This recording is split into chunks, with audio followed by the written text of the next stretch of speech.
Do I need to donate to put uncastable Kiki in this deck? Oh, chat. Ooh, what's our RAM usage at? Almost 2 gigs. Should be good for one more league. One more match here. Maybe an entire league. That seems okay. It's a little bit slow, but we've got Path to be interactive. And for our opponents playing a mid-range deck, this should be a very reasonable hand.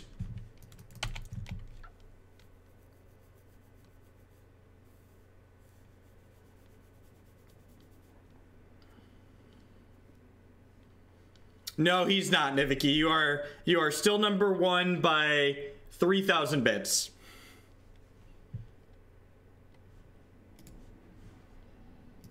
Someone asked about Fairgrounds Warden versus Fiend Hunter. I mean, like, this is a good example, right? Like, I couldn't cast Fiend Hunter in this hand.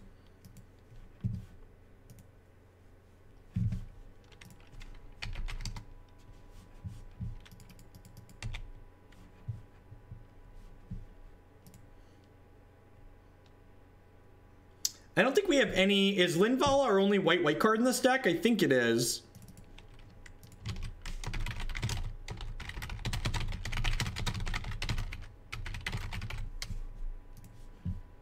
Sleight of hand. Okay, so probably something unfair.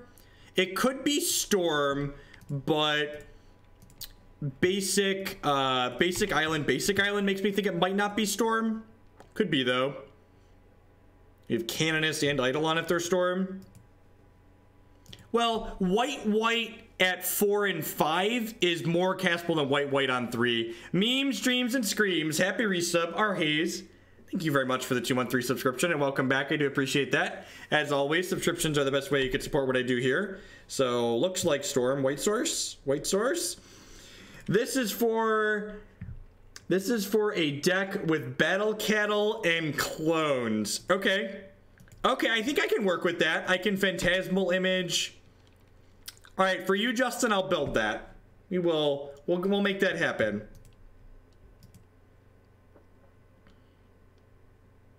Now looking, the Shivan Reef likely means Storm. How does this deck compare with Abzan / Counters Company? Does it play similarly? This deck has a little bit more of an aggressive beatdown plan backed up by Siege Rhino and Wilt-Leaf Liege than those other decks. A Bear Senior with the brand new tier 1 sub. Thank you very much and welcome. Thank you for that next level of support.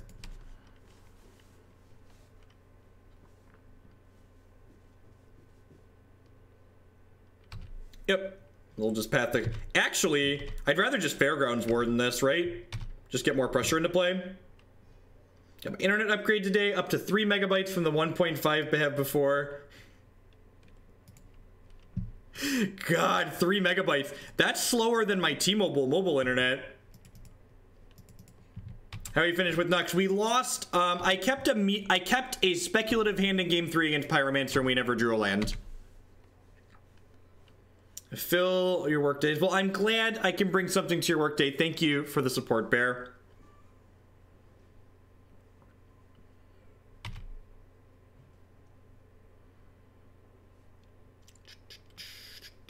So in response, and this is why I wanted to lead on Fairgrounds Warden, because now we can path this in response to this ritual.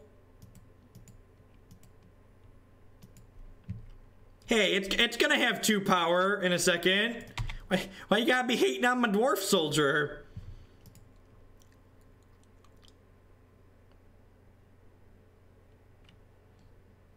We're in an okay spot here. Nope, we did. All right.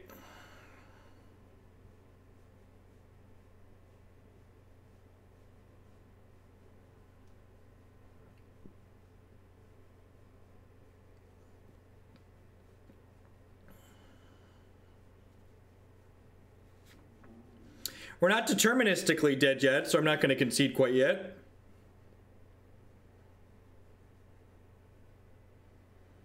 We're still not deterministically dead to this Gifts Ungiven unless they have a bunch more rituals in their hand. So I'll concede if they play a bunch more rituals after this, but we're not guaranteed dead to this Gifts Ungiven. Depends on what else is in their hand here. People that have watched the stream before know I don't make people click through their combos when we're deterministically dead, but we're not to that point yet. Yep, yeah, we want to bin the rituals. So if they do the typical double ritual Manamorphose Past in Flame stack, all right, so this guarantees them plenty of mana, right? But they don't have Past in Flames yet here, so if they get to Noxious Revival, a ritual to the top, and then Manamorphose into the ritual, so they need a Past in Flames in hand still, or potentially 2 Grape Shots or Grape Shot plus a Remand. Yeah, we're very likely dead, but we're not dead to known information, so I'm gonna make them continue going until we're dead.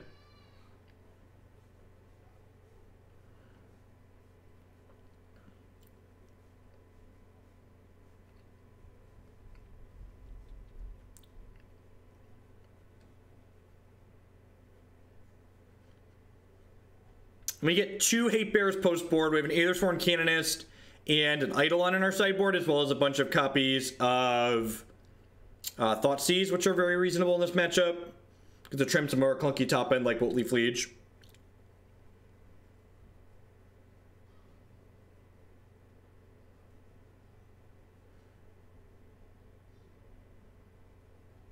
Yeah, I mean, like, it looks like we're dead here, but, like, they haven't shown us that we're dead for sure, so I'll concede when they put this next Rape Shot on the stack. Yeah, good game, opponent.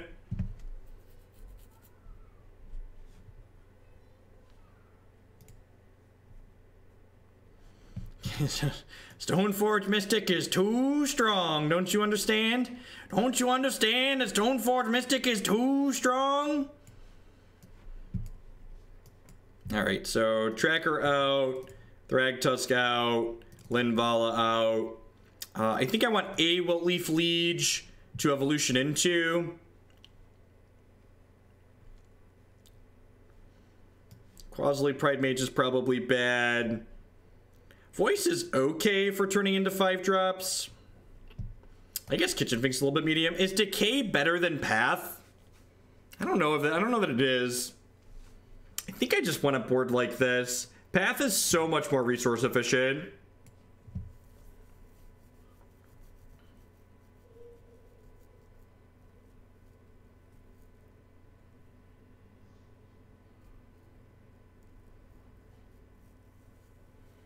I mean, I thought that game was reasonable. We had some back and forth. Like, I interacted with their creatures and they interacted with mine. Like, my opponent only won that game because they interacted with my creatures. The Malira Company decks are okay. They became Vizier devoted Druid decks. It's just, those decks are miserable to play on Magic Online, so you really don't see them on Moto. This is our first match of this league. We're down a game against Storm currently. I think this hand's a pretty easy mulligan here. I think post board, especially in this matchup, we have a lot of tools to mulligan for.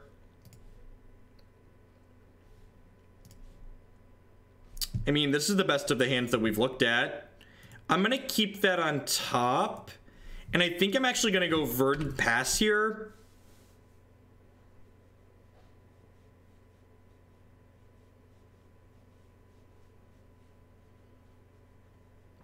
So it feels a little bit bad to mulligan so low, but this 4 is very reasonable.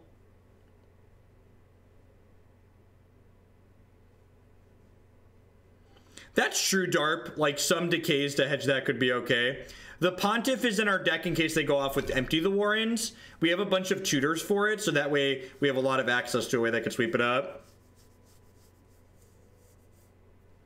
No, my opponent was playing Shivan Reef, which tells us that they likely aren't on the Blood Moon Storm. They're likely on Fetchless Storm, which doesn't play Blood Moon. All right. Yeah, we just started, Jet. So we lost a close game 1, and then we just mulliganed to 4. So not looking too hot in this match, but got a few more here yet.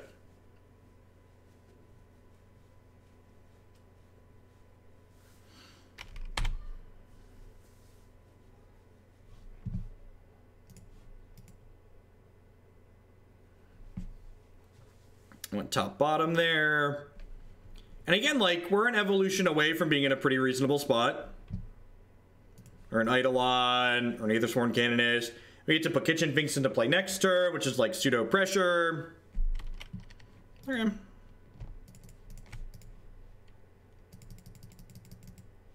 It puts us in the mid-range bracket. And It's funny because it's true.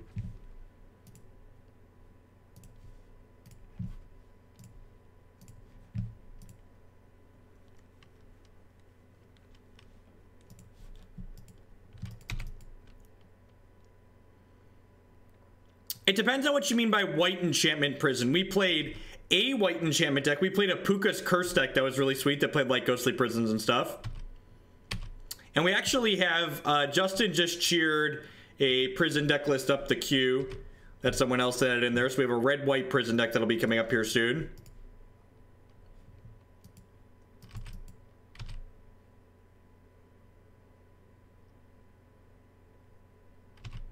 This is going to be Pyretic Ritual into a Gifts Ungiven almost certainly here.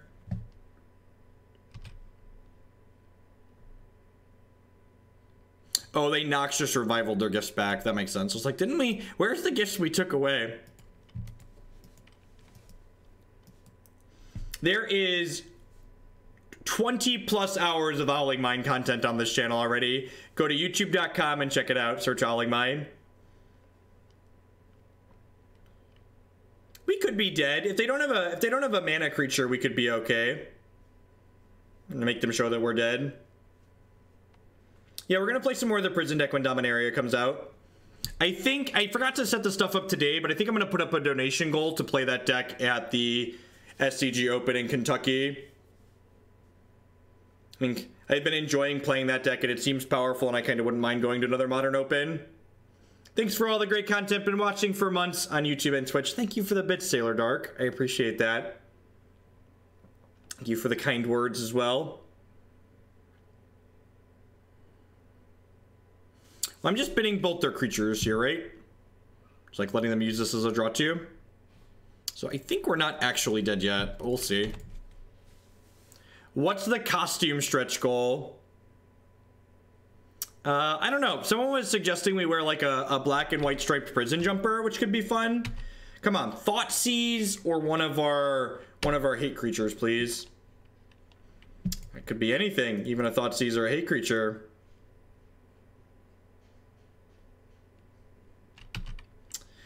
Well, we gave it the college best, chat. I need to set up the details tomorrow. I had too much other real life stuff to do this morning and I forgot to set it up.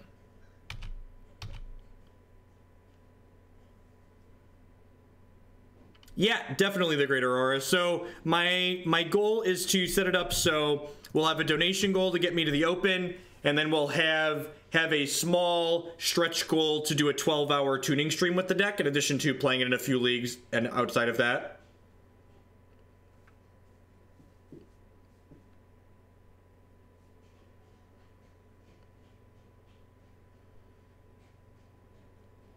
And then maybe a costume stretch goal. We'll see. We'll see. Maybe a costume stretch goal. Am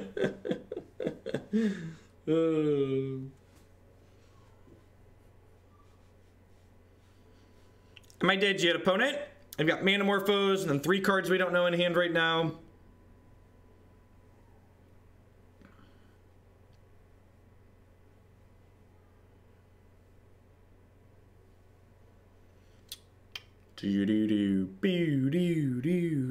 Wouldn't it be fun to be known as the costume guy, right?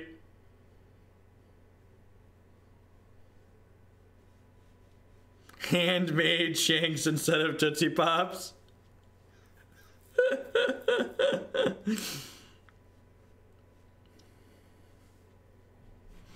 They're in the tank here again, so either they're new at Storm or we're not deterministically dead from this Gifts Ungiven, which would be sweet. I'd like another turn.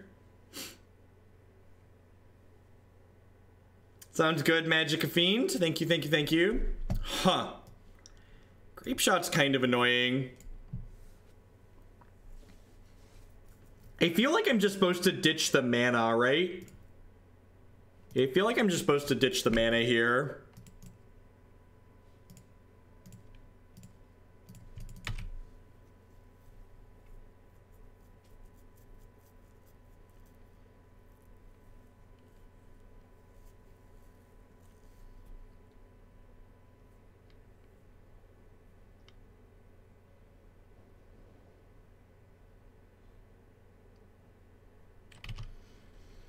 I assume we're dead.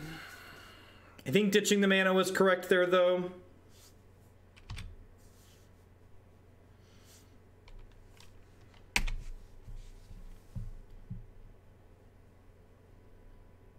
They might have been trying to think if they had a way to, like, deterministically kill me, and then, like, came to the conclusion that they need to just, like, go with the standard package and, like, hope they draw to kill me. That's enough rituals that we're probably gonna die.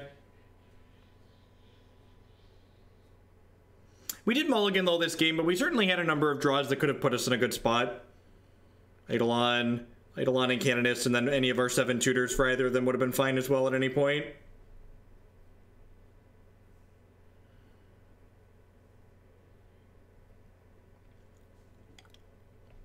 Alright, Past and Flames makes us deterministically dead. We'll go ahead and pack it in. Good games, opponent. Womp, womp, womp. While we restart Magic Online, because it is a massive memory-leaking pile of poop, I would just like to say good morning, afternoon, and good night to everybody wherever you're in the world. If you're new, my name is Jeff Hoagland. I'm a full-time TCG player and content producer here on Twitch. If you're enjoying my content, please consider subscribing on Twitch. My subscribers are the reason I'm able to do what I do as often as I do it. If you're one of the many people in the world who has Amazon Prime, that means you have Twitch Prime included for free in there. And Twitch Prime gives you a free channel subscription to a channel of your choice every single month. It doesn't cost you anything, and it supports the streamer that you support, the same as a tier 1 $4.99 a month subscription. You can also support my content by supporting my sponsors. mtgotraders.com would love to buy and sell some Magic Online cards with you. And if you use code Hoagland PayPal at checkout with them, you'll save 8% on your singles orders there.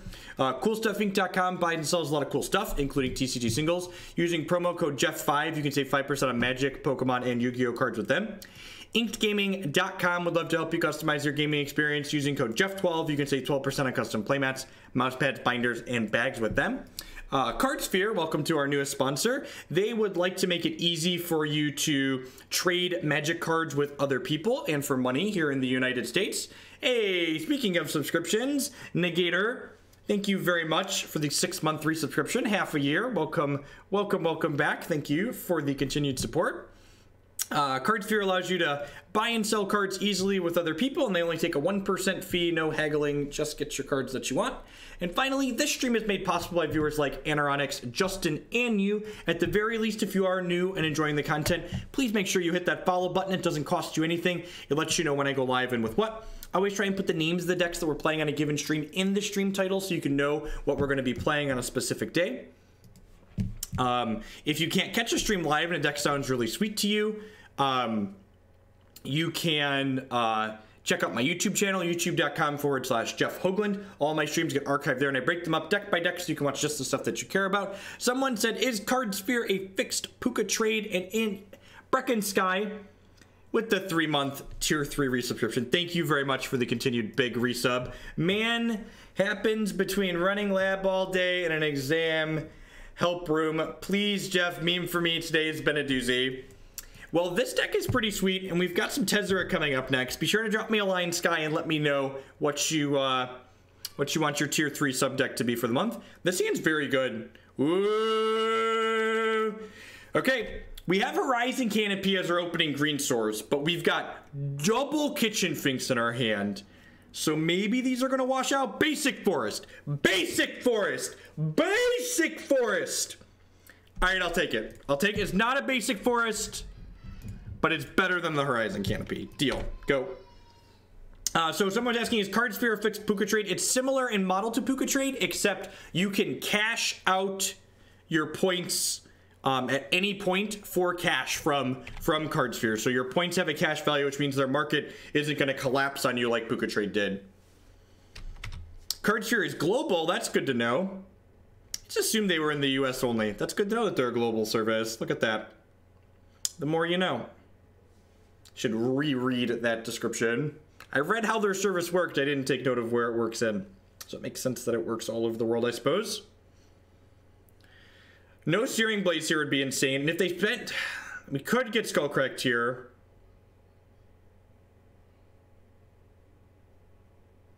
We could get Skullcracked here. So I think because they're leaving Skullcrack mana up, I'm just going to play Voice and pass here. Because Voice of Resurgence punishes my opponent for trying to Skullcrack on my turn. It also gets to block my opponent's Monastery Swift Fear. Did I approach Card Sphere? Card Sphere reached out to me.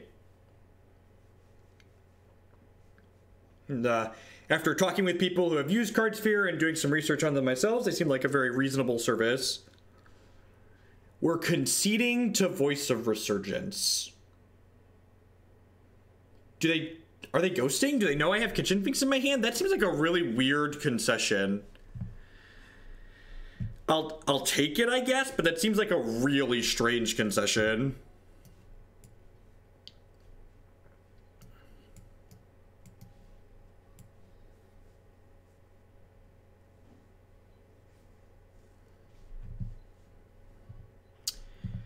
I don't think I want any of these other cards up here. I think I want to just cut these cards as my top end and like bring in Decays and the extra Scavenging Ooze. Not doing anything on turn 2 is pretty spooky as well. Will you play more Pauper Zoom? Elzik with the 500 bits. Yeah, we're going to get back to Pauper at some point. The one Pauper deck in the queue has a lot of points in it because it's been waiting for a little bit. I was hoping for someone to donate for one more Pauper deck so I could do a long Pauper stream like we did last time, 1 to 2 more Pauper decks. But if we don't get another Pauper deck donation in this week, I'll probably just do a short Pauper stream Thursday or Friday morning.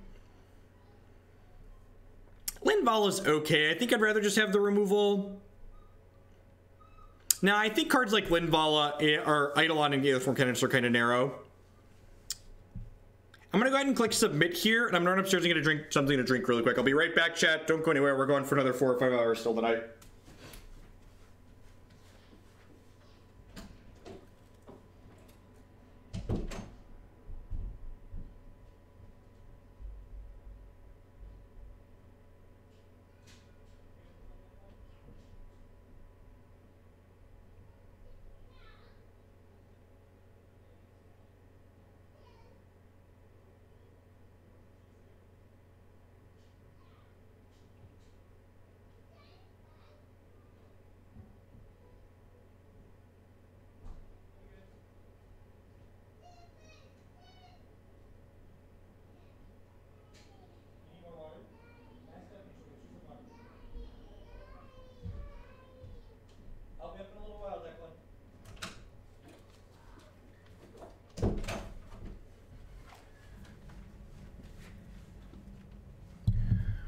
Pretty easy mulligan here.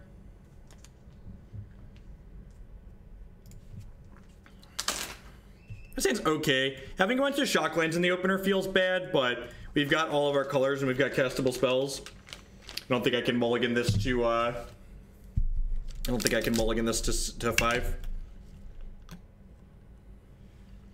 I'm glad you value standing up. Some streamers get clutched from sitting down all the time. I recently got a standing desk at work and it's a game changer. Yeah, I love my standing desk. Really, really enjoy it.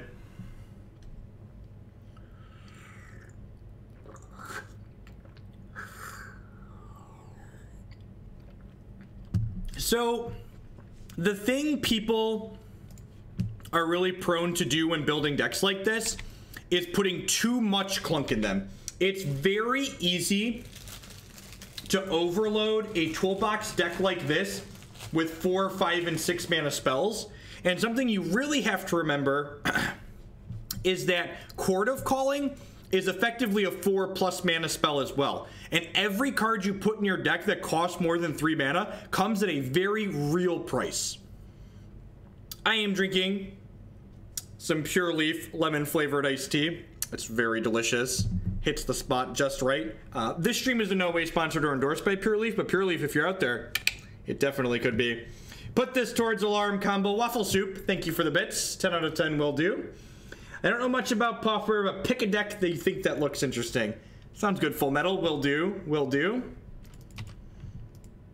Running optics in this deck might be a bad idea. Yes, it might be. Have you tried the Raspberry? Yeah, Raspberry is actually my favorite Pure Leaf. Actually my favorite. Huh. So, do I Pridemage this or do I Decay it? I think I want to Decay this rather than Pridemage it.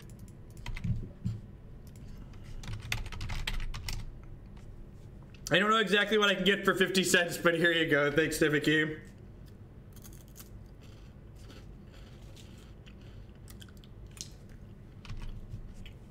We actually already have one land spy in the queue.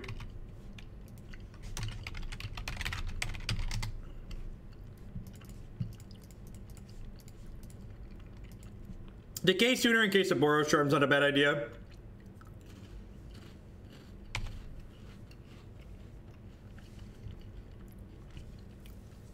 We're probably pretty dead here.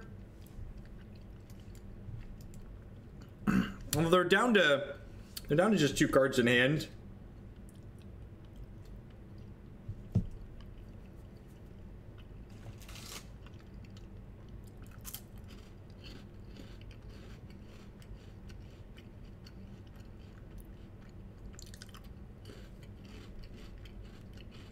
All right. We mostly did. We're going to 1 chat. Yeah, 3 Eidolons on the play is pretty brutal.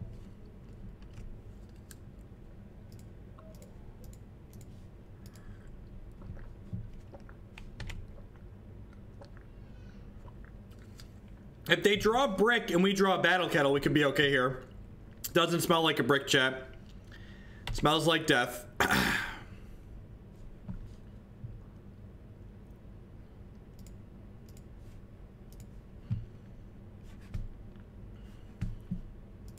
Gave it the old college best there and died. I have a block of cheese and some crackers. Planning to do a longer stream today, so eating in the middle instead of afterwards.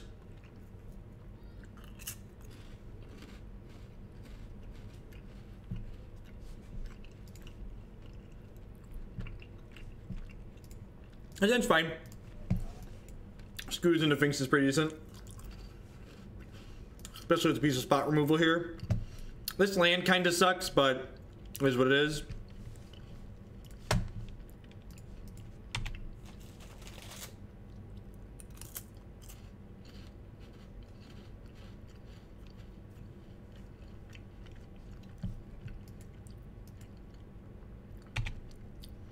Basic forest, please. Basic forest, please.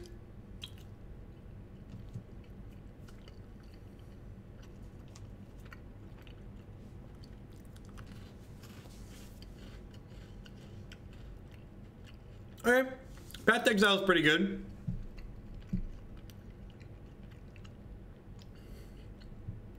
Through undergrad and the start of grad school, I think I subsisted mostly on cheese and crackers.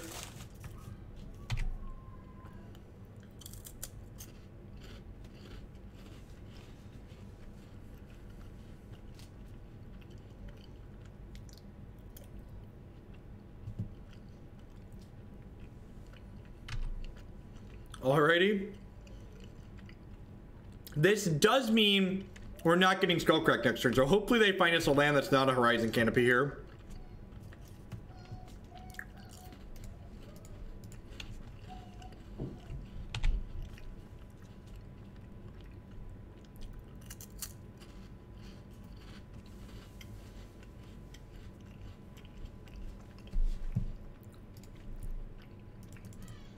Alright. Archangel will be really good at some point. So we're going to 16, maybe to 13 from a bolt here.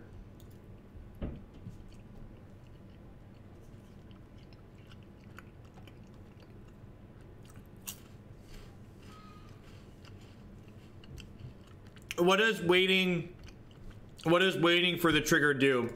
I let the triggers go on the stack, so it's the end result is the same. I just get to F6 sooner.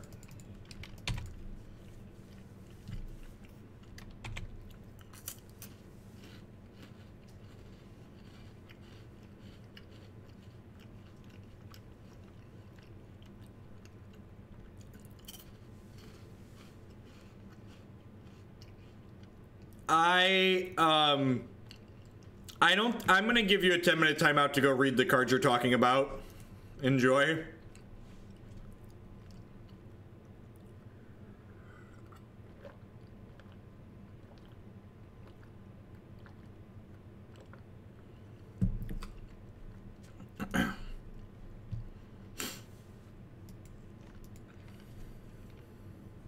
You have a Skullcrack here too. I assume we're getting Skull Cracked, right? This is like Blaze into Crack. We could die here. Whoa, that's... Yep. All right, well, we're going to end up at 8 here. That, Birds of Paradise decks are real bad against Searing Blaze. Let me tell you about cards Birds of Paradise decks don't want to play against. Searing Blaze. Kitchen Finks is good against what our opponent's doing. Stirring Blaze is real good against what we're doing. You get to gain 1 more health here, which is nice. We go up to 8. Belcher, Pleens. Sounds good, Smirmy. Thank you very much for the bits.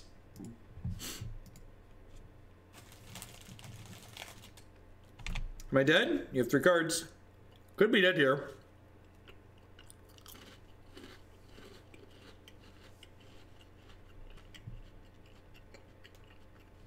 Basic land, Gavony.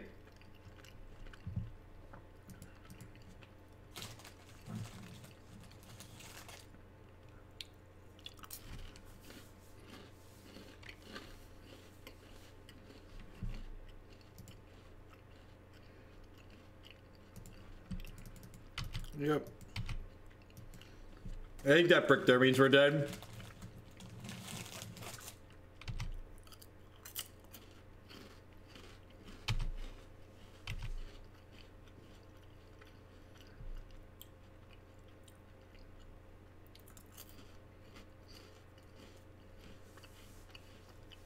We're dead to any 3 damage spell here.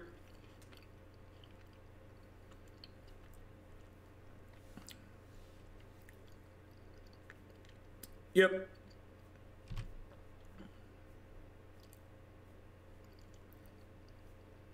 Oh, we're not dead to a 3 damage spell, right? This puts me to 2. No, we're dead. Yeah, we're dead.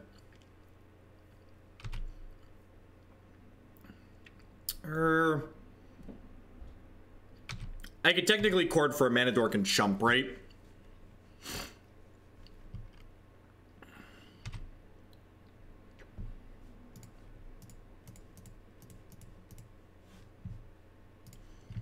Anaronic said I can get my face thrown in the banner if I cover the 4th month. Pretty sure this also puts me in the top 3. Send me an email with your face, Tiviki. Send me an email with your face. Thank you for the giant amount of bits. I do appreciate that. We'll definitely get your face added in there. Cheers.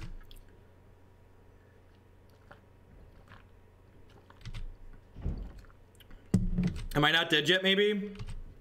God, that would be sweet if they just have a bunch of bricks here. Close game. Close game for sure.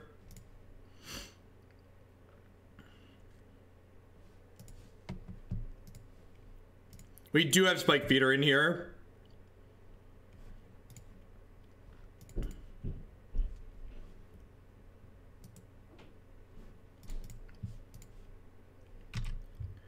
All right, and the path means we're not dead to another creature off the top here, which is great. So go. Please continue building a house of bricks, opponent. They have a ton of draws that kill us here, obviously. Whoa! Holy crap, that was razor thin. Well then. Yes, Niviki, that is correct. So, shoot me a message and the banner's all paid up for a good long while. Yeah, that must have been a tilt concede.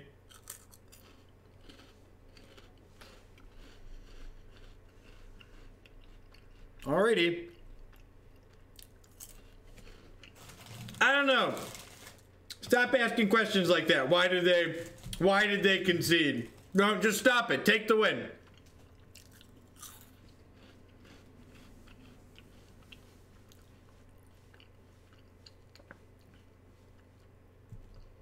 Stop, just accept the W.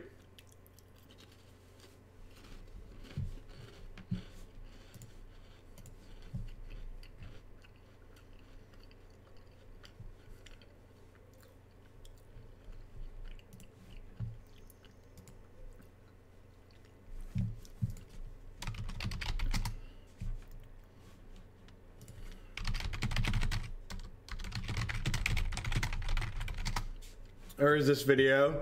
Yeah, I need to add this. Is this the video I'm thinking it is?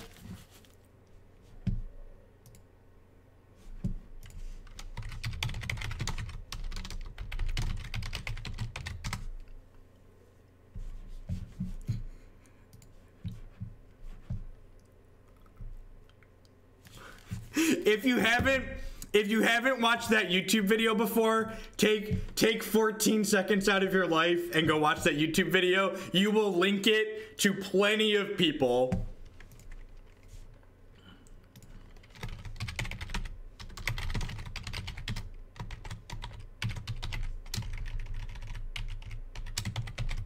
It's all right. We're gonna improve this real quick here.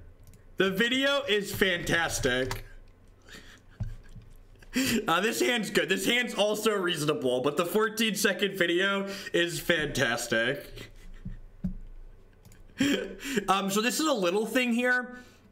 There's no basic swamp in this deck, so that means Windswept Heath is strictly better than Verdant Catacombs in the context of this deck, so use your Verdant Catacombs first. Down here, yep.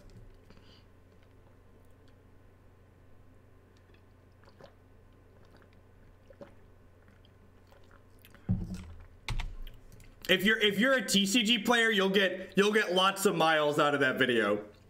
You'll get lots of miles out of that video. Thank you for the salty bits, Neckbeardo.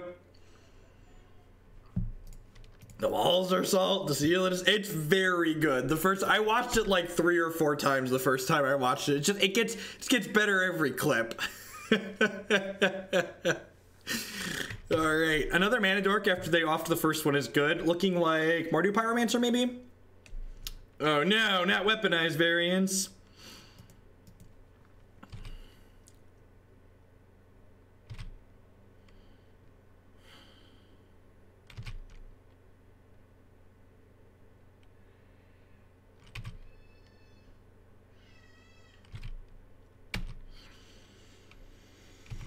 Oh, come on.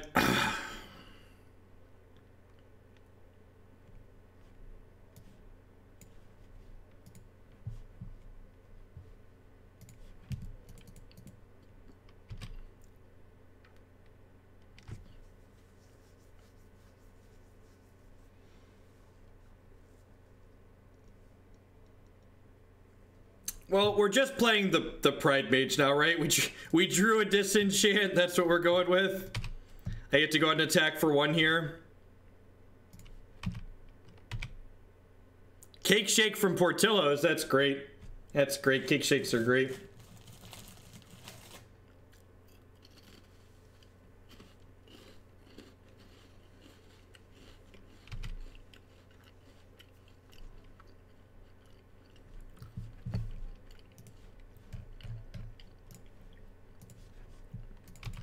So we get to block this one, shoot this one. That's okay. Maybe this Kitchen Finks can bridge the gap to survive us to do something good with this Chord of Calling once we kill one of these. Look, my opponent had to set this up really well. They had to cast the Goblin Lore and not discard these. Come on. It's a tough game. Discarded Flamewake Phoenix. I think both those cards would be fine. I think Pod and Green Sun Zenith would both be perfectly fine in the format. Salt Cup incoming. Thanks for the bits, Mini Koopa.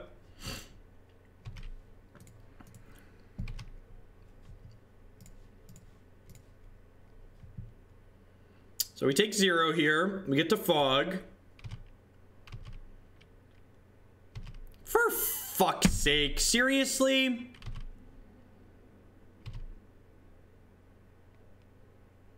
That's so frustrating.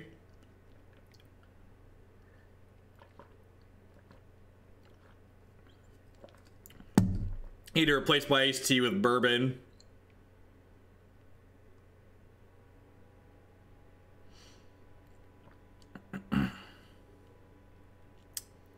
Just, that's exactly how I feel right now, City Boy. Thanks for the bits.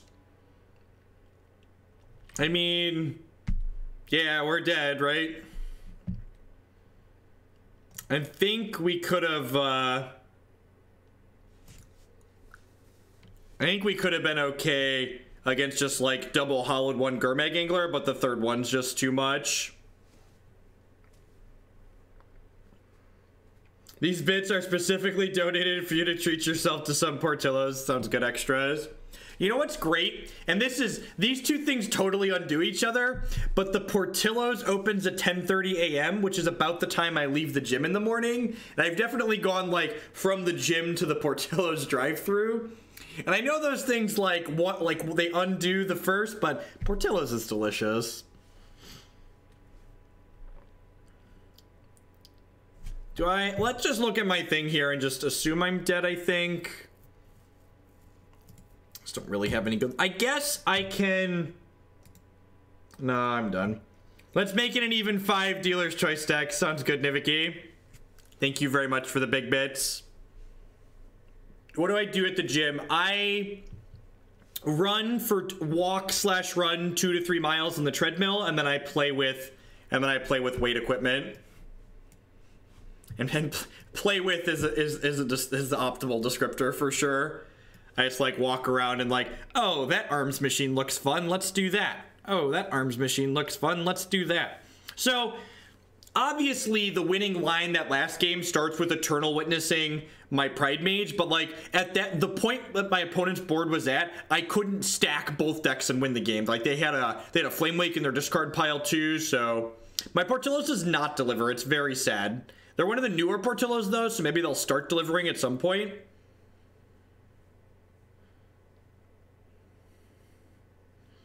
I don't think I want to change anything else here. I guess Rex Sage is pretty good. Rex Sage is like very reasonable. Chord of Calling's a little slow. I think Abrupt Decay is not particularly good. Like I don't really care about like offing their Bloodghast or their Flame Lake Phoenix, so the rest of this seems fine. I think Eidolon's too slow in my experience.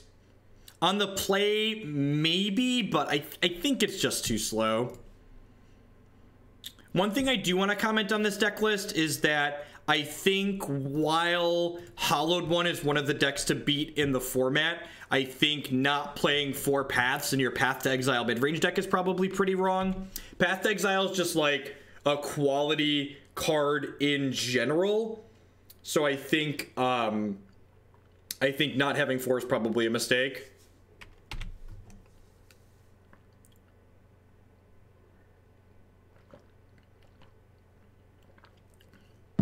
Look, I just shill for things that I think are quality products, and Portillo's is certainly a quality product.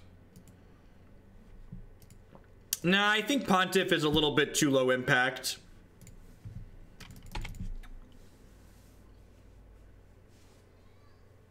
So, fun fact, we played a deck with 4 main deck Loxodon Smiters and 4 Wilt-Leaf Lieges, and we got decimated by Hollowed One last week. Most recently, this is the one that's felt the most powerful to me. A lot of these Chord/Evo decks are kind of mediocre against the faster, aggressive, and combo decks that are in the format right now, and this one is the one that's felt the least bad through the mix of Kitchen Finks and Siege Rhinos just buffering our health total. Also, why does this card have Menace? This is actually one of the reasons why this deck is so good too. Like, I have no idea why I can't block this card inside of combat. Like, their only creature that we could meaningfully block, we can't actually block because it is Menace. 27 miles away, is it worth driving that much? Yeah, maybe. That's not that far. That's like a half hour, right? Yeah, I've driven a half hour for things far worse than Portillo's. Yeah, that's cool. I didn't want that Kitchen Finks anyways. Whatever. NBD.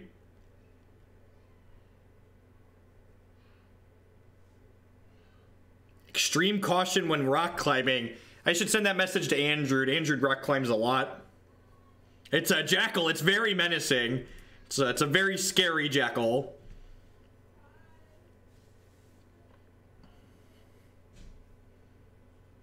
Portillo's is like a hot dog and beef sandwich type place, but the desserts are excellent. They will blend up a piece of cake and put it in a shake for you.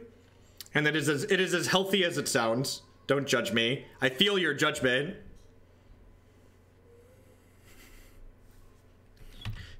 Stop judging me.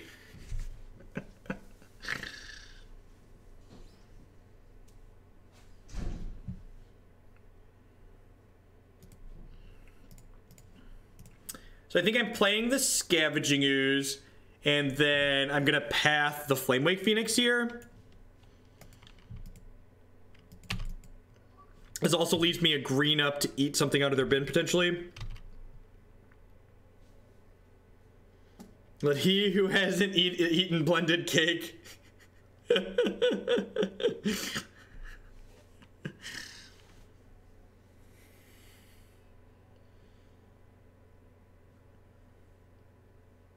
Pie shakes.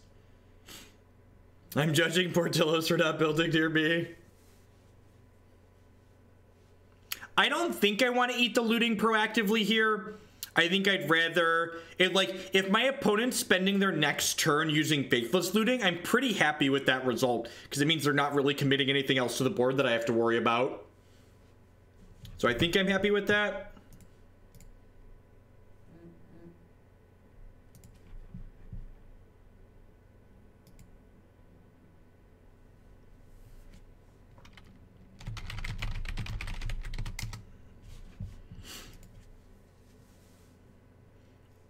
We had snow overnight last night. I woke up and there was a dusting over everything.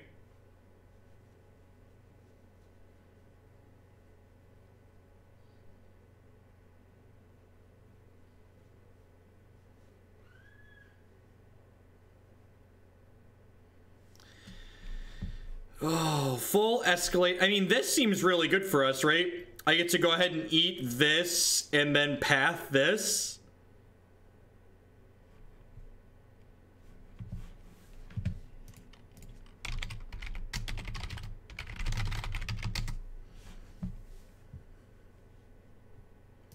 So I get to eat the bird, and now they're bolting this.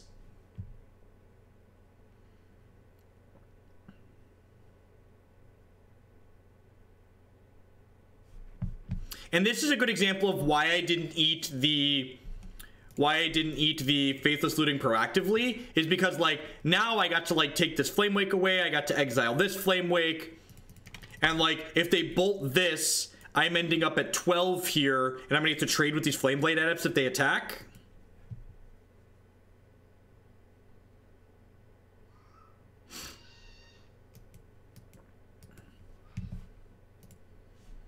I mean, exercising seems really intimidating when you first start thinking about doing it, but, like, it's really not that difficult once you just actually get yourself to the gym and do it. And, like, you know, you get to listen to music while you do the weight machines, and then while I run, usually I run/walk 2 to 3 miles on the treadmill. I just watch a TV show, right? Like, it takes me 45 to 50 minutes to walk 3 miles, or walk/run 3 miles. So get to watch one episode of whatever I'm watching on Netflix.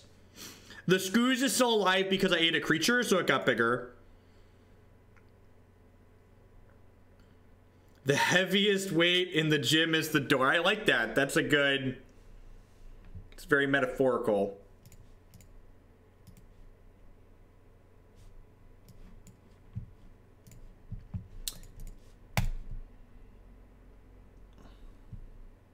Yeah, see, you could watch me. You should watch my YouTube archives while you're at the gym. Or watch me live if I'm live while you're at the gym.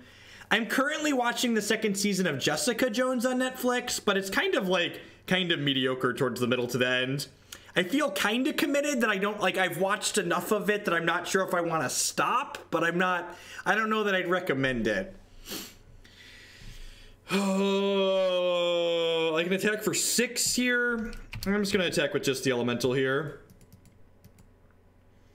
If I attack for 6, next turn I could attack for lethal with this. Is that worthwhile? If they Faithless Looting into Bloodghast, I'm really sad. Nah, I'm just gonna attack with just this, I think.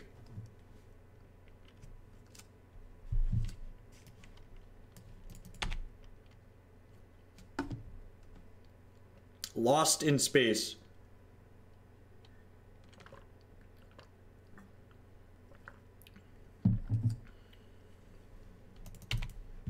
It's okay. I'm a sucker for I wanted to say adulterized, but that's not conveying what I mean. Like the like nitty grindy versions of superhero things. Like I've watched a good portion of all of like the CW superhero shows. Well, that's quite excellent. Well, let's start by smashing with these two and then put a concession cattle into play. Everybody ready for Mamukau? Everybody ready for Mamukau?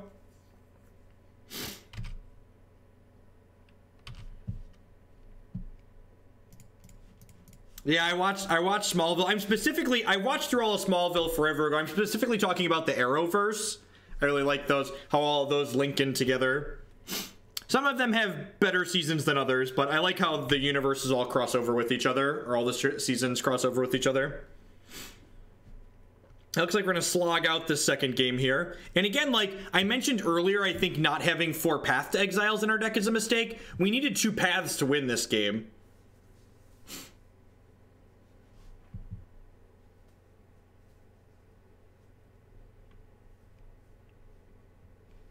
Yeah, Flash is great. I actually really like Supergirl, and I know she's technically in another universe, but they do crossovers still together.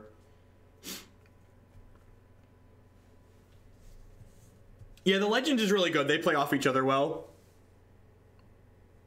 Did I not get Lightning Tribal in there? Can you message me Bionic Broccoli with the deck list and I'll get it added tonight? I definitely forgot to add that in there, you're right.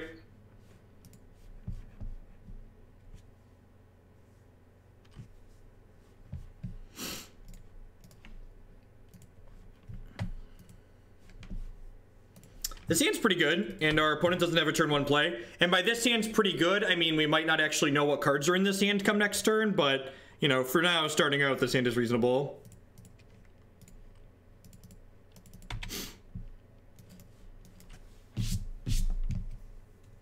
I don't watch, see, I'm a typical millennial binge watcher, so I don't watch things while they're live on TV. I just only watch them when the entire season's completed and can put them up afterwards. Goblin Lore, please, only 1 hollowed 1. Discard it. Yes! Get out of here, you ugly art. Fuck you. Second one every time. No third one. Yes! Only 1.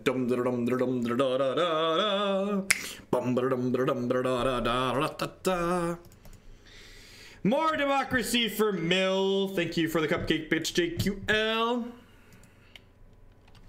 For people, and this is a good note for everybody that participates in the democracy here in Hoaglandia, at the end of the stream, I'm going to go through and add all of the bits up so that way people, I don't have to like do it midstream and like lose track. So if you don't see me add the bits to the deck you cheer for midstream, I go through my dashboard at the end on Twitch alerts and scroll through and tally them all in.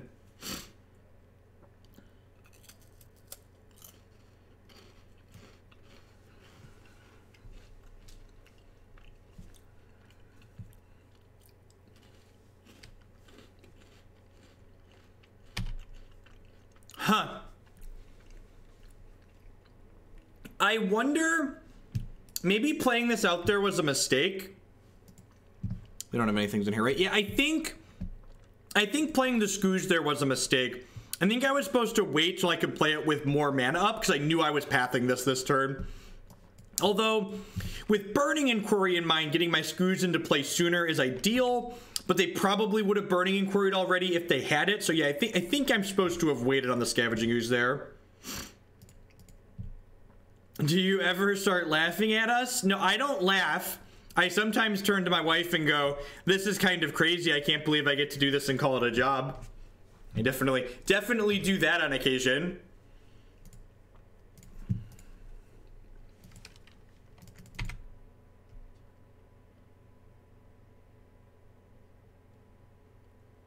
Yeah, I think leading with Voice there was correct. This turn, obviously, I just want to be mana efficient.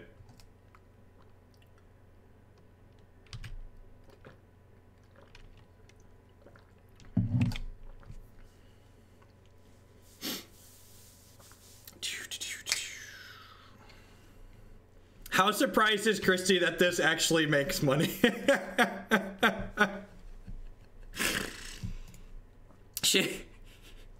She occasionally logs into the dashboard and is just like, there's no way this is real, right? Like what you're telling me, this can't be a real job. Hey, Doug MTG, please induce some salt from your opponents with the blue-red prison deck again. Definitely, Doug. We are definitely gonna be playing a bunch of blue-red prison once we get Damping Sphere on Magic Online. Thank you for the salty bits. I do appreciate it. The deck's really sweet. And if you're looking to start testing Blue-Red Prison in paper with Damping Sphere and stuff like that, check my Twitter, or if you're one of my subscribers, check Discord. We were talking about the deck in there. I think we're going to be tuning the deck for the Kentucky Open. Yeah, right, exactly. Surely you've just bamboozled her. I mean, she's put up with my games for a very long time. And to be fair, she greatly prefers this to the travel I used to do. Like, this makes more money than traveling to play Magic did, and I'm home to do it. So I think we're getting into chump blocking with Birds of Paradise territory here. I'm winning this race still, but generally speaking, you want to chump block before you need to chump block. What state does Hoaglandia reside in? A state of confusion is probably the most accurate place to say where we preside. What a tilt. Just kept my shitty land and discarded 3 good cards. I hate this card so much. Do you ever try to tune a deck and decide it's too bad to play in a tournament? It depends. Have you reached the point that you consistently make more than her? We're getting there, Justin. It's definitely edging towards that.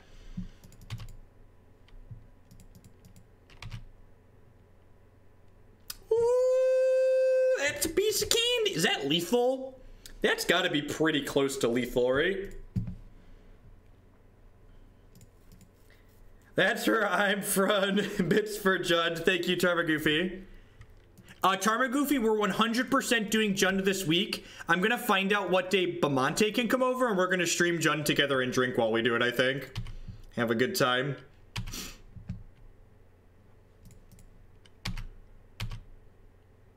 What do you tell normal people you do for a living? It's funny. So when I used to travel to play Magic a bunch, and Christy's coworkers would ask what I do, she just told them I played poker, because it was like, she goes, I just tell them you play poker because it's easier than explaining what you actually do. It's like, fair.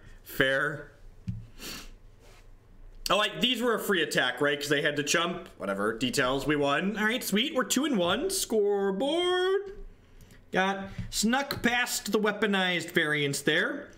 Thank you, everyone, for hanging out here tonight. I have almost 1,000 people in chat. I really appreciate that. I hope everyone had a great weekend, having a great start to your week. Happy Monday.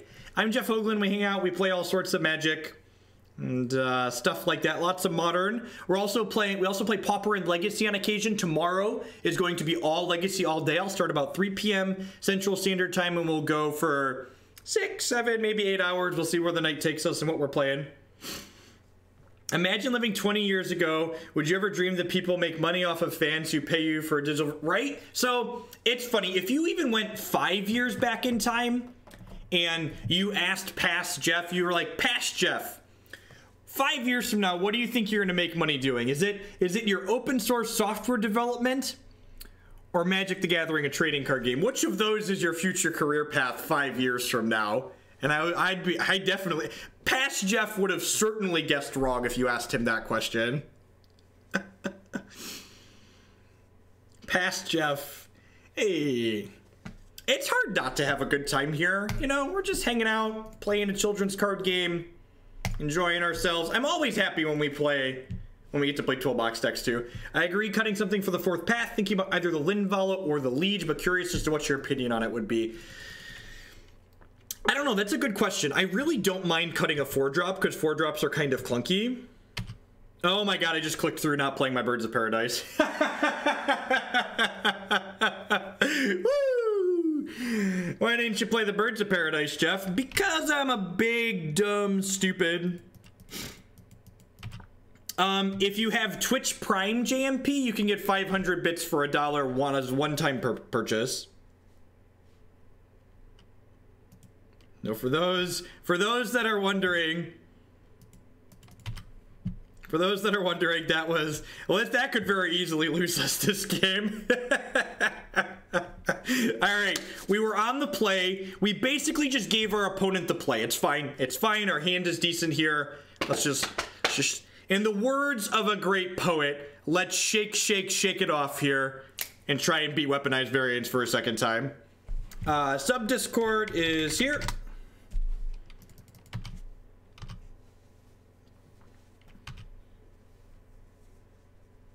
You're talking about having what a good time we're having. Immediately puns. Hey, KM Lee, with that brand new tier 1 sub. Thank you very much. I really appreciate that. As always, subscriptions are one of the best ways you can support what I do here.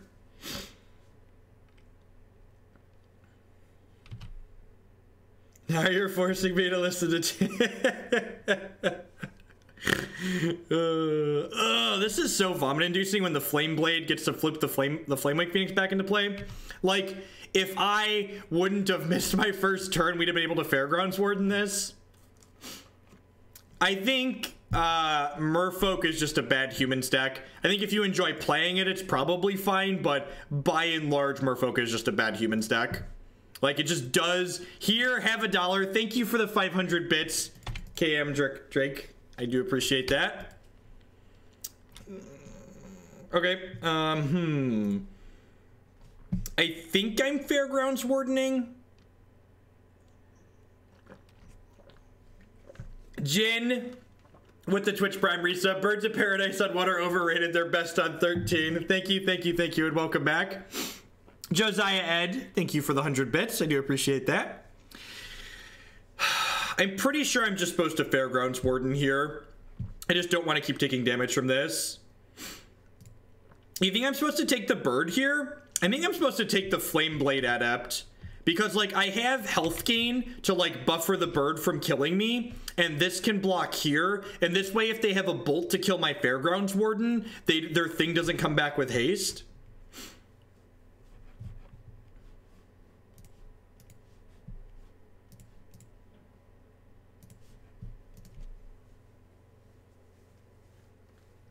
We get a free block on this Bloodghast here. Yep. Hey, Josiah Ed, thank you for the remaining. Thank you, everybody, for the 400 bits. Josiah Ed and Garwash there. Have a lousy quarter, you son of a gun. Thanks, Jen. How does Mono Red Sneak Attack beat Allurin? That's a bad matchup for it. So the cheaty creature combo style decks are really bad matchups for Mono Red. Trinisphere helps, but it's still not good for you. You could board in Phyrexian Revokers or Sorcerer Spyglasses to turn off Cavern Harpy, but again, even with all of those, it's just genuinely not a good matchup for you. Sorcerer Spyglass and Trinisphere are your best tools. Do you print out the bits you receive to roll around in when you go offline? I do not, actually. I do not.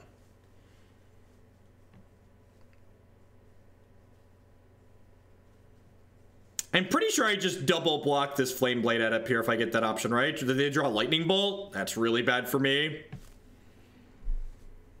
I have another... Yeah, I think we're just going to be too far behind from my fuck up earlier this game. I'm skipping my first turn. At least I remember to play a land on turn 1, I guess. I suppose I get to crack this fetch and go... Eternal Witness, pick up Fairgrounds Warden this. Why are we throwing money at Jeff Bardick? Thank you very much. I do appreciate the 100 bits. It's bit discount day for everyone who has Twitch Prime, so everybody has lots of bits. They're being very generous. So you can fill a tub with actual bits, right? They only have 2 cards left. They have Faithless Lootings in their bin, so we're probably dead here. Jinsaku because Jeff dances for quarters. Boop. Boop, boop, boop, boop. Highlighting a card while you wait for a response. Yeah, I can try and talk about which cards do what they do. Also remember, Sir Goldmane, that in chat, if you type an exclamation point and then a card name, it'll pop up that card's rules text in chat for you. What cut of the bits does Twitch take? So Twitch takes their cut of the bits up front. So when you cheer 100 bits for a streamer, that streamer gets the full $1 from those bits. We toss bits because we love. Thank you, thank you, thank you. And then I double block here because this says menace. I'm taking 1, 2, 3, 4, 5 here. Yeah, we're pretty dead no matter how I slice this. So dead to bolt here. It's a Tireless Tracker. Okay. Let's do this. How dare you watch a stream and expect a reasonable viewer experience in respect to cards? And I do know it's tough to follow card games if you don't know all of the cards. But it's also tough to interact with everything and talk about what every single card does. Z popped the cheer cherry. Thank you very much for the 500 bits.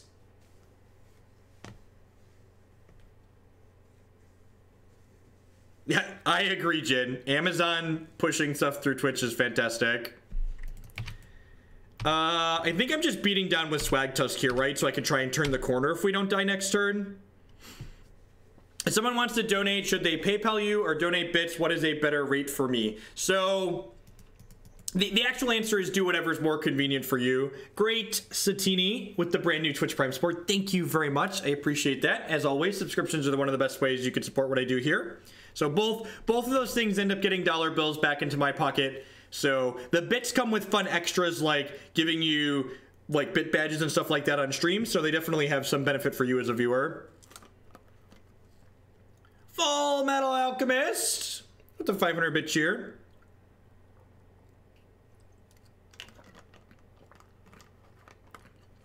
If we if they don't have a bolt, we might be good here. So this blocks here, this blocks here, this blocks here, this blocks here. Does this let me kill them on the backswing? This is 5, 6, 7, 8. That's one short of killing them on the backswing. DJ Headdog with the brand new Twitch Prime support. Thank you very much, DJ. There's a lot of excellent people streaming on Twitch right now, and I appreciate you putting your Amazon fund money towards my channel.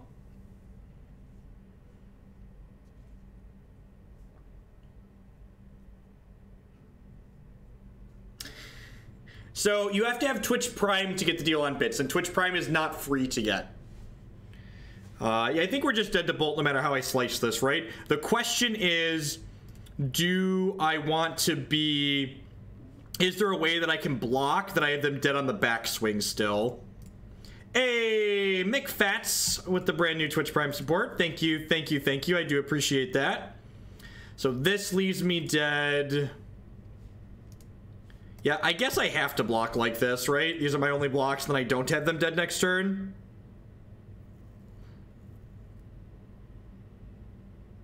So these go away, this goes away. I guess I could double here. And then take 4, go to 1, and take this off the table.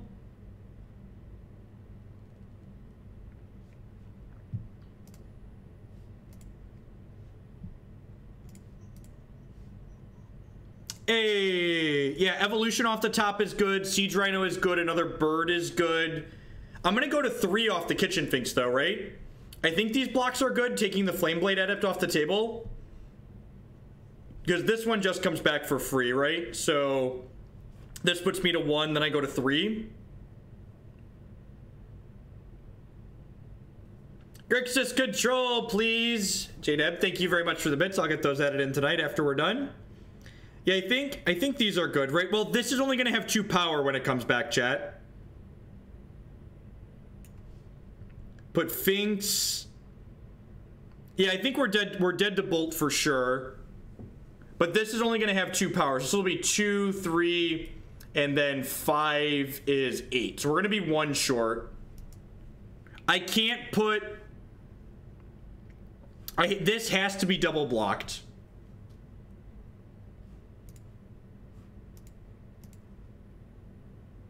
Yeah, I'm pretty sure my blocks are correct. I'm pretty sure this is... We're dead to bolt no matter what, and I don't think we can have lethal no matter what. Oh, Finks and Pridemage on Adept. Yeah, that makes sense. So that... Well, I mean, if they have a... Oh, this is better against Fatal Push, right? But if they had Fatal Push, they probably could have just dealt lethal, right? Oh, and this way, if they kill this... For Stompy Deck, please. First time blitzing as well. Thank you. Thank you very much, Swiggity. So this way they have to choose which of these they want to kill. And then I have more. Okay, yeah, so these blocks are good. Yeah, these are the blocks. All right, so we're going to 1. We're going to 1. Yeah, so we're dead to bolts here no matter how I cut it. Yeah, that's fine, Aaron. Anytime, and if you have it linked me on a link where you can update it, you can just update it the link, and then the day where I go to download it, I'll just grab the latest version. This line is worse against a blocker. This line is worse against a blocker because now I'm dead to this.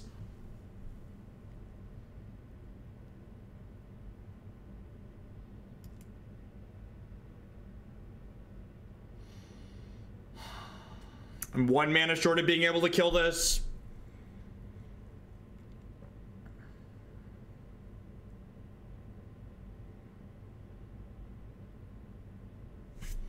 So this Eternal Witness has to get back Birds of Paradise.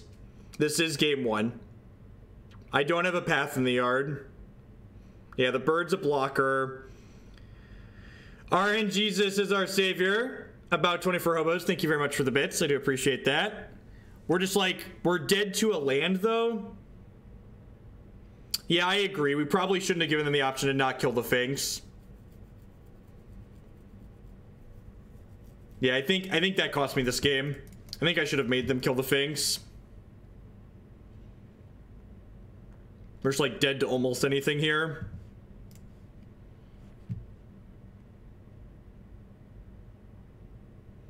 Yeah, so the problem is I'm not dead on board here, but I'm also just like treading water with this dying, right? So like if I attack here, I'm just dead to a land, so I just have to pass, which sucks. So we're dead to Fatal Push because it gets rid of our blockers. We're dead to a lot of stuff here. And they have a Faithless Looting in their bin, so like they're getting to see a lot of stuff.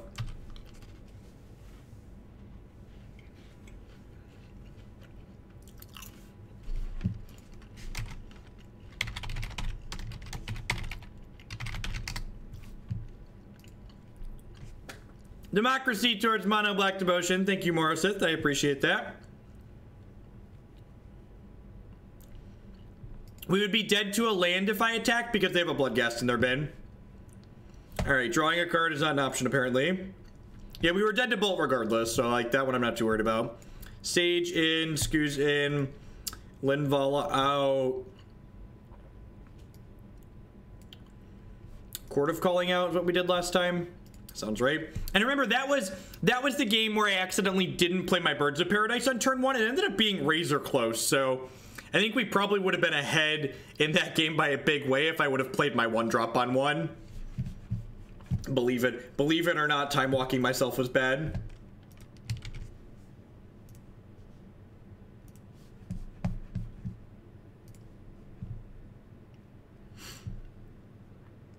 This hand's okay. Wilt-Leaf Liege in the opener is pretty good in this matchup too, believe it or not.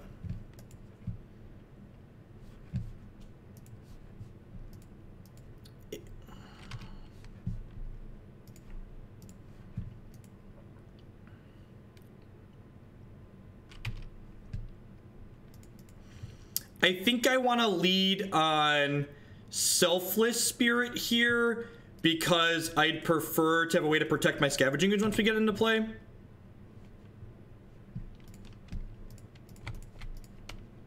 I think that's ideal.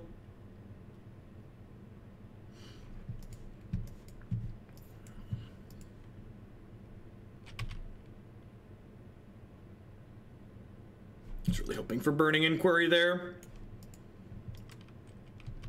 They discarded Burning Inquiry, okay.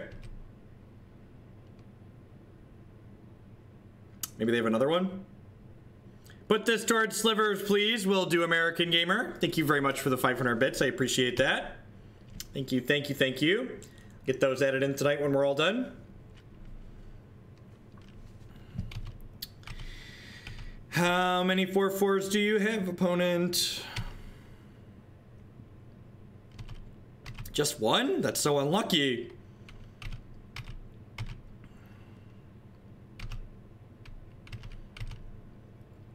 I almost feel bad for my opponent only having one 4/4 there. Huh.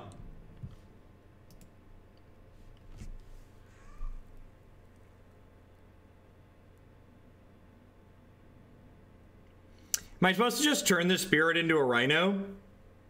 I think I am, right? Just like put a big goddamn brick wall in front of them.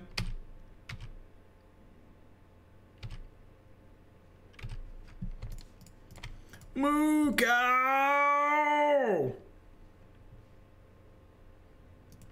Dr. Siegeman Rhinoceros, PhD. Your move, Kaiba. As you will. People asking about seeing deck lists before we play them. If you could look at the donation queue, ! donation queue in chat, you'll get a link to all of the deck lists that are queued up to be played, and the ones that we are playing today are all listed at the top with links to the deck list that they are. Now, this is the second time we've played this.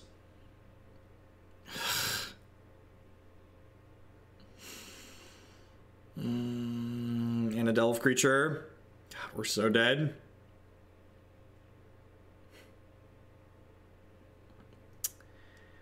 Well, whenever someone tells me that like Treasure Cruise is too good for Modern, I can't help but think like I would so much rather my opponent was casting Treasure Cruise than casting a 1-mana 5/5. I'd much rather be getting Treasure Cruise than have Gurmag Angler come down against me. Treasure Cruise means my opponent wants to play more Magic. Come on! Come on! Justice! Come on! Come on! Daddy needs justice! Let's go! Oh! Let's go! Come on! Come on! Come on! Come on! Come on! Come on! All right. I need some energy, chat. Can you channel it in my direction? Can you? I need the chat. I need it. We need to work together. This is unfair. I need everyone's energy to channel into this Wilt-Leaf Liege coming into play. This one right here. This one. This one. All right.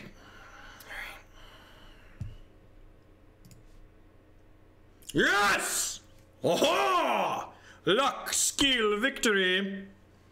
God,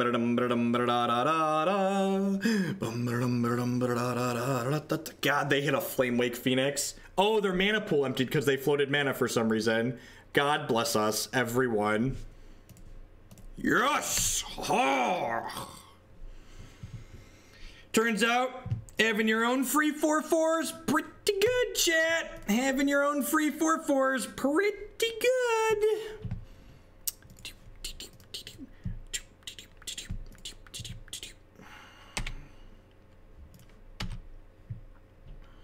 Alright, put you to 2. They have draws that could kill us here, but I think putting them dead on board is ideal.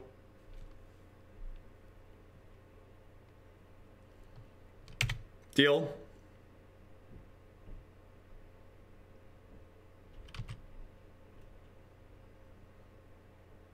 I had to block, right?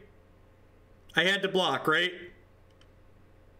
Oh, was it not lethal? I think you're right, actually. I think you're right that I was supposed to not block. I thought they were getting the bird back, but they didn't get the bird back.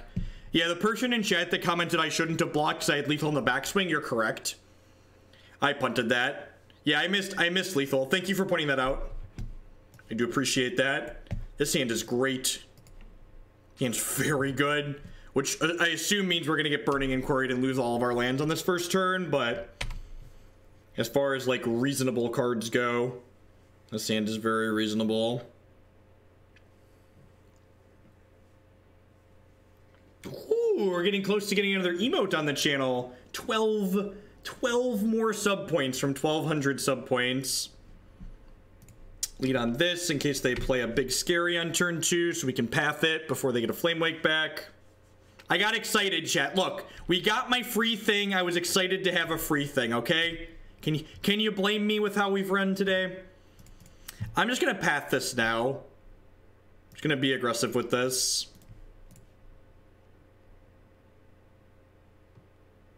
Hey, if this is another removal spell, we've got Eldritch Evolution. I guess you could maybe make an argument that I shouldn't path there because they likely have another Delve creature since they discarded one to the Faithless Looting. You maybe make that argument. Resolves. Resolves.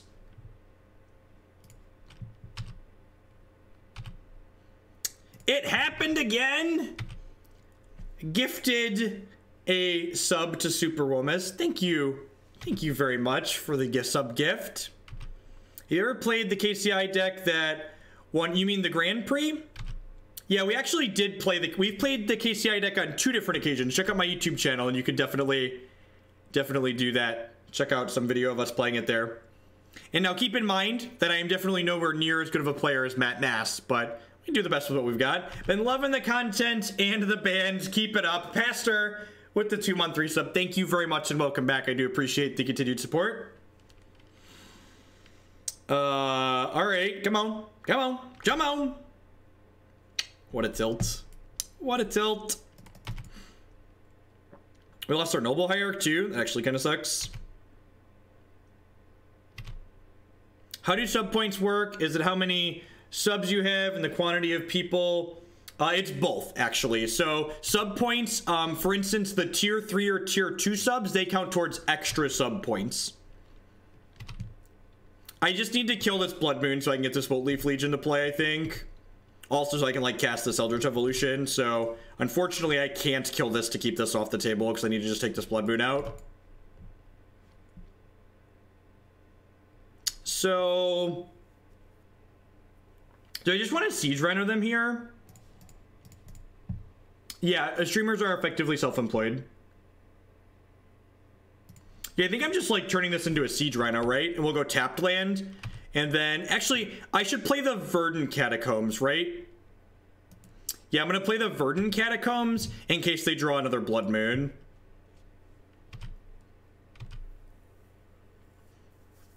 Correct, yeah, tier 3 counts as 6 sub points.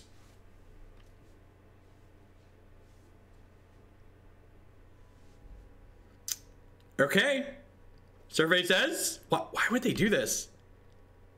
Yes! Oh! Nice variant! Man, this card seems really bad. You pay 1 mana and then you concede the game? Why are they playing that card? I don't... Does anybody know why their deck plays that card? It's such a weird card to play. Ah, I love it. Love it. This deck's a lot of fun. If you're one of the people that's been subscribed to the channel for a while and you love toolbox decks, or if you're someone who loves toolbox decks, this deck is my pick for my favorite toolbox deck in Modern right now, in terms of both the gameplay that it generates and me enjoying it, and just like the power level that it is.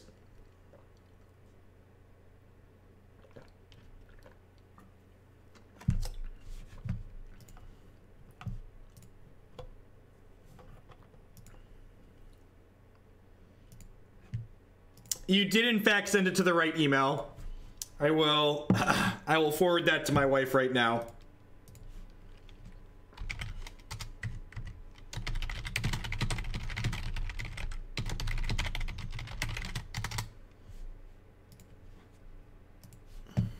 All right. Would a 4-2 split on Birds and Noble be reasonable? Yeah, completely reasonable for budget purposes. Hey, Tube Tugger. Toolbox decks are the best. Thank you for the 100 bits. I appreciate that. How do you feel about the Birds Hierarch split? I think it's fine. I think if you wanted to split it in either direction, I could see arguments being made for more Nobles and more Birds. But the 3-3 splits felt reasonable. Birds is better in some spots and Noble Hierarch is better in some other spots. What's going on, Swamp?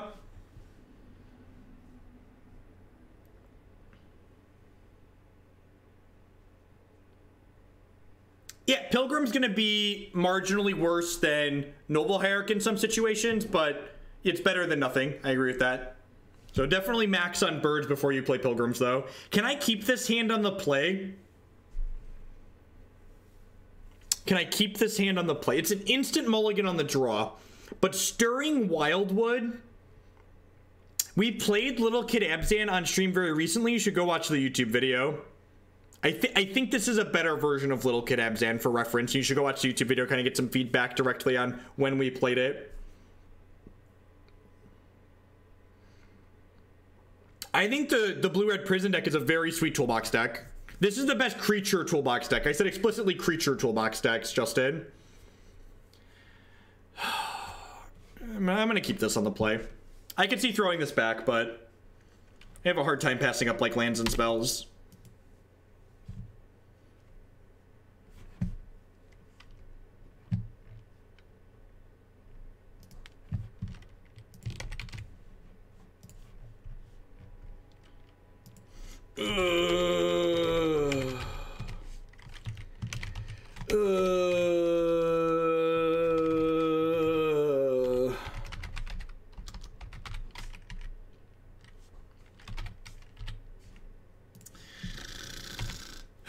You can always tell whenever I'm having fun with the deck, there is immediately Tron to just take and go, I feel like there's someone at Wizards of the Coast that, like, they go into the back room and they flip a switch. They, like, turn on Twitch and they go, Hoagland's having fun in Modern. Somebody get him. All right, we hit the fucking Tron him switch. Just that, I feel like in Wizards of the Coast, there's a Tron Hoagland switch in the corner. And, like, whenever someone's like, oh, he's having a good time, they go and flip it. And they're just like, yeah, fucking get him. Arrgh.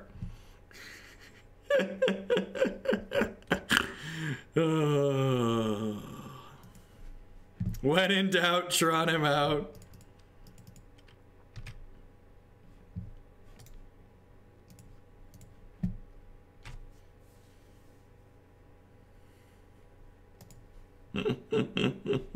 All right, so Thought Seizes, Stony Silence, Rec Sage, Phyrexian Revoker. There's a wizard bot that just plays Tron against me. All right, let's cut a bunch of these mediocre cards. Voice of Resurgence is actually pretty bad in this matchup.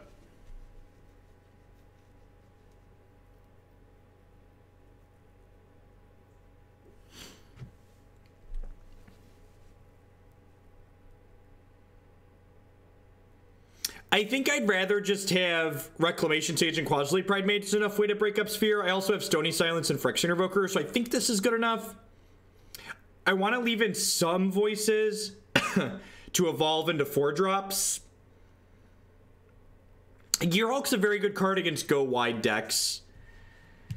I guess I'd actually rather have more voice than Kitchen Finks, right? Yeah, I think that's the case. I've not played a blue-red Killed Fiend deck on stream. Yeah, this is a deck that wants a bunch of Damping Spheres. Some of the Thought Seizes in the board of this deck will definitely become Damping Spheres very soon.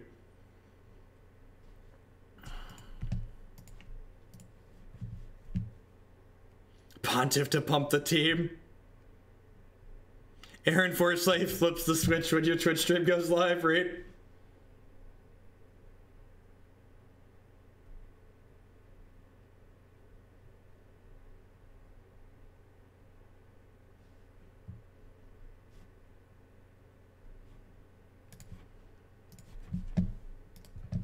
All right, Lava Axe myself, what do you got?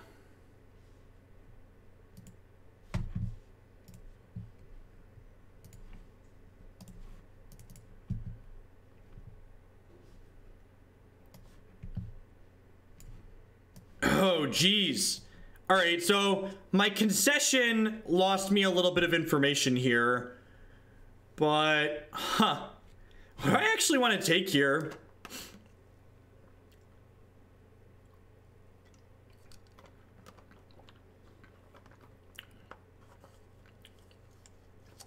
Probably mostly Modern Niviki. I really don't have a desire to brew in Legacy while the format is what it is. The Chalice just doesn't do anything against our hand. I think I'm just going to take the Spatial Contortion. I guess this card's pretty scary. I'm going to take the Endbringer. That's the card that actually kills us, right? I'm doing well tonight, Commonplace.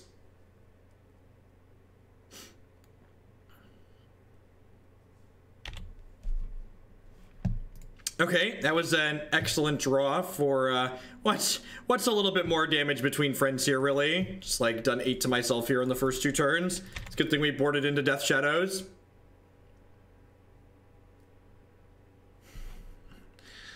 Little does my opponent know we've boarded into Death Shadow. I wonder if they're going to spatial this before they play the Chalice. That's possible. You want to play Stasis in Modern? Yeah, that makes sense. Land, please. Ding. Yeah, I'm just getting Kitchen Finks here, right? I feel like, and maybe you don't need it once we have Damping Sphere, but like an Acidic Slime or a Fulminator Mage in the 75 might be fine. Yeah, definitely Project Swamp. DM me and I'll get that added. We're gonna do Legacy tomorrow, by the way. No, I'm done with Hex at this point.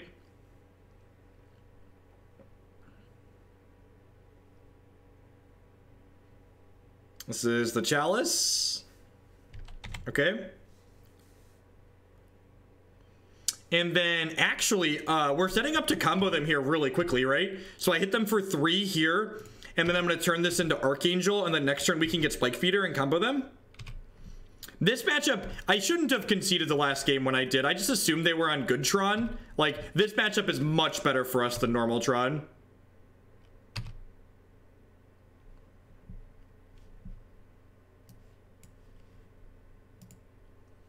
My being done with Hex is a mixture of there not being a large audience for the game in conjunction with the game itself being really prohibitively expensive for most people to play Constructed in. So, like, it's hard for me to grow the Hex audience when the game is so expensive for people to play. Like, a lot of the competitive standard decks in Hex right now cost $200 to $300, which is a very large amount of money in my opinion. Especially when, like, it's tough to cash back out of it. All right, so if we draw an untapped land here, we can kill them. We need untapped land or Spike Feeder. I took a break from playing Magic online, but I've never stopped playing Magic, no. Yep, so land wins the game. If we didn't hit a land, we'd virtually win the game here. So for those that have been watching and are new to this deck, this is actually a combo deck. So we're gonna go infinite here. So Spike Feeder plus Archangel of Thune gives us infinite health and puts an arbitrarily large number of +1/+1 counters on the rest of my creatures here. So we just sit here and keep doing this, and then eventually this will become large enough to kill my opponent. And then we're going to readjust how we sideboarded here a little bit since they're playing Eldrazi Tron.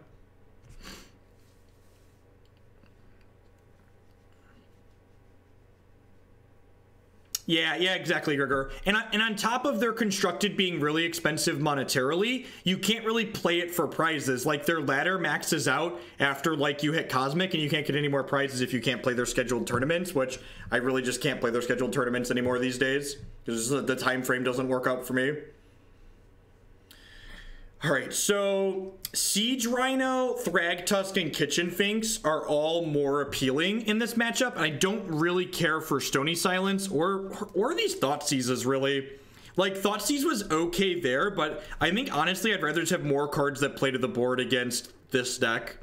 So, yeah, I think I'm just going to cut these, and I'll bring in a couple of Abrupt Decays here. Fairgrounds Warden is also very reasonable in this matchup.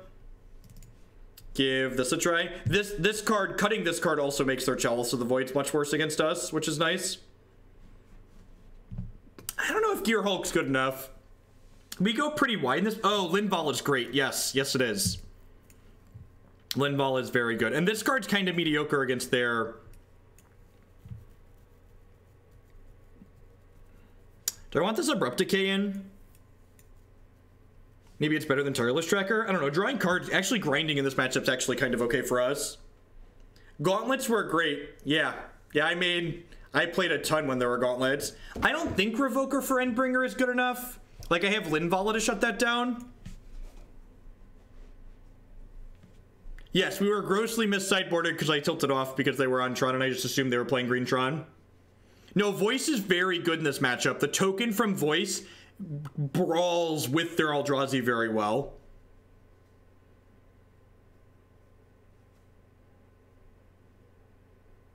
No, they don't usually they don't have many copies of card.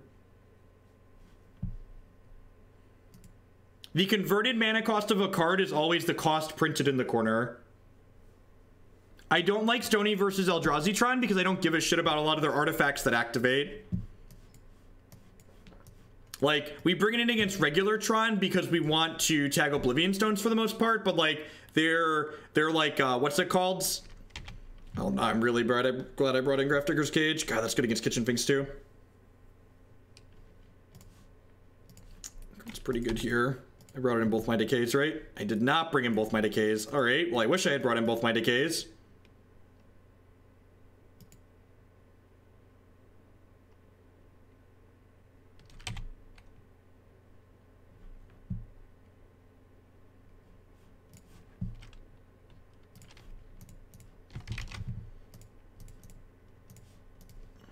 All right, well, they did.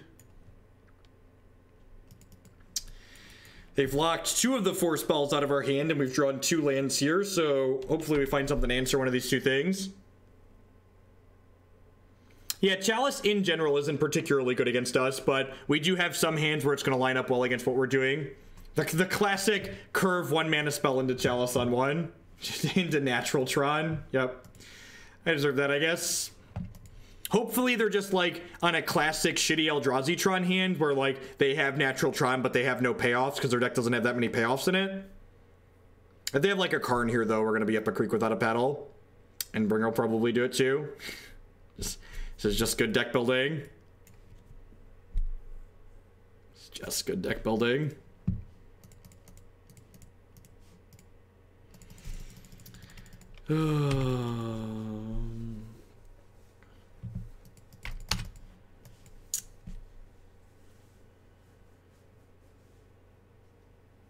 Look at all these artifacts. Should have had Stony, right?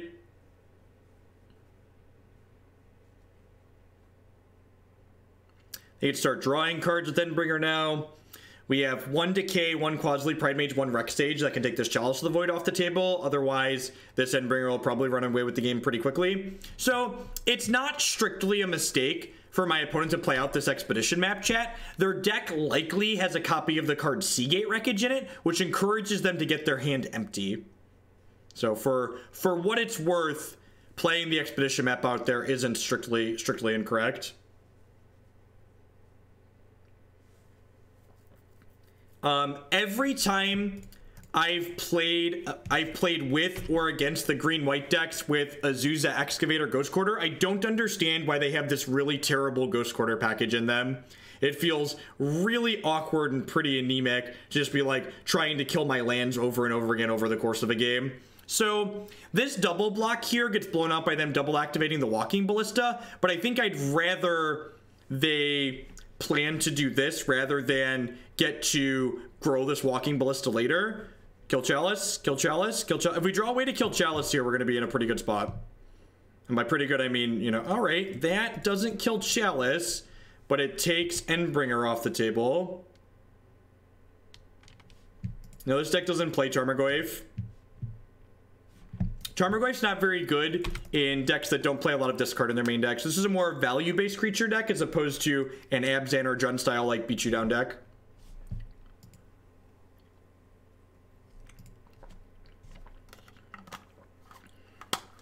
We could just natural into the combo, you're not wrong.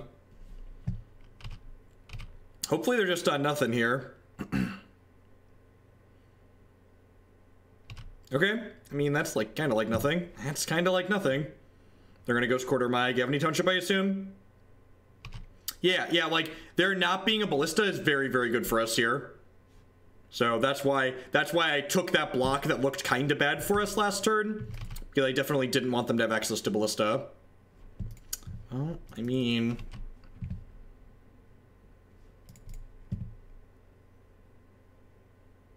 I'm gonna Ghost Quarter my Township in response here, I assume. Yep.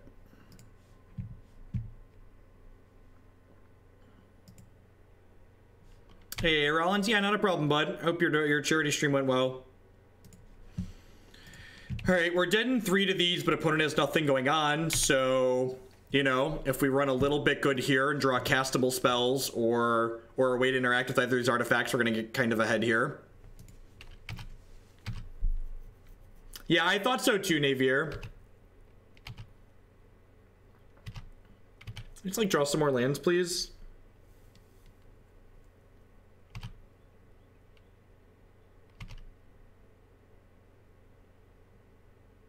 Okay, that's pretty good, right? You get to go ahead and get back Voice of Resurgence here.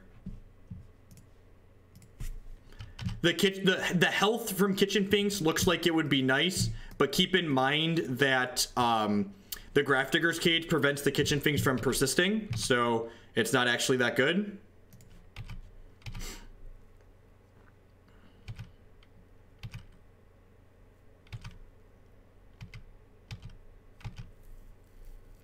This deck has no uncastable Goblin unsubscribed. It is unfortunate that trading with these mana reshapers gives them draws, but I don't think I can just sit here and keep taking these hits. Like, we're gonna die pretty quickly.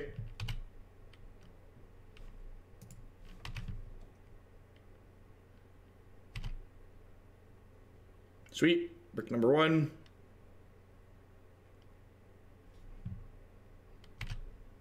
Brick number 2. Don't Ulabog me, bro. Brick number 3. Sweet. Hey, Matthew, thank you for the host. Welcome to folks coming over from Matt's channel. We're hanging out playing some Modern here this evening. All right. All right. Couple more bricks. Couple more bricks. Oh, jeez. And now, Abrupt Decays let us combo. Rex Sage, Qasali Pridemage let us combo. No, I'm definitely supposed to slam this here. I need to just close the gate. I need to just close the door. They're dead in 2, right? Yeah. Yeah, because this puts 1/1 counters on everything.